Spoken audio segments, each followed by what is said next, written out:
All right, back to the tutorial. So Kepler's third law really comes from this derivation of the gravitational force being equal to the centripetal force and then pulling out time out of there. Now, to show that derivation, I went ahead and gave you an example problem on the next slide here. Just kind of show you how the derivation works. So you notice right here is the actual gravitational force. And this one here, we call it the centripetal force. And you could think of it as like the centripetal force is being provided by the gravitational force. But when I look at this V, and I've got V equals 2 pi r over t, that's circumference divided by time, distance over time. When I square that V squared, it turns into an expression. When I solve it for time, you can kind of see like you can actually figure out orbital time periods at that point. So you want to be able to do that. I've got some problems where you can figure that out. Next thing, we have this concept called Lagrangian point.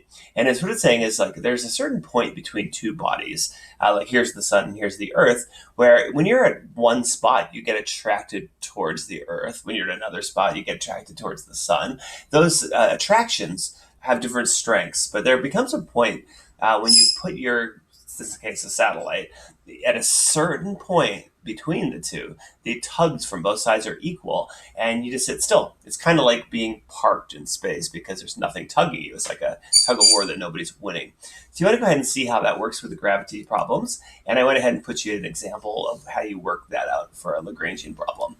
Now, once you've seen how these things work, we're going to go ahead and do a lab, and this lab is going to require you to do some linearization of data. So what we notice with this lab, we're going to be using this formula and manipulating the formula. So it's force equals gmm over r squared. And you're going to hold like one variable constant in this. So for instance, you might say, hold everything constant except for one variable. You're going to create an independent variable and say like, okay, I want to make m my independent variable. You're going to hold all these other ones constant. And so we're going to kind of see how these relationships work. This is going to be a FET. And it kind of shows you with these two slides how you're going to graph some data, okay, from your FET.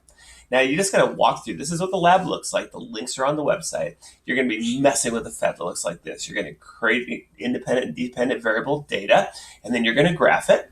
Okay, your graph is going to look something like this. So you could choose either to have radius as be your independent variable or mass. And either way, you're going to have to create some data. So I've created a slide that shows you how to do it. And then you want to mess with yourself. And then you're going to be manipulating all of this data that you're graphing in order to find out what the G constant is. Now, I'm not going to explain what the slide is right now, but once you start working in it, it's a good place to go look and say, oh, I kind of see what's going on with these directions, because this slide shows some important information. All right, next thing you're going to want to do is go ahead and collaborate with your partners and work through the gravity practice problems 1 through 7. So I've gone ahead and I put hints down at the bottom. I'm not going to show you a worked out problem set until next class. So the answers are all up here. They're on the top of your paper. But you want to work through those 7 problems and do your best as you can with the hints in order to solve the problem.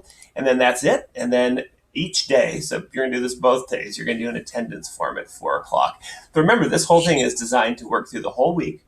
Okay, and so working on Tuesday, working on Thursday, plan out your time to get all this work done by then. And if you have any questions, get a hold of me through the facts document. We can make a meeting if we need to. And I'll get to see you guys with our meeting this week. So have a great week, everybody. Enjoy.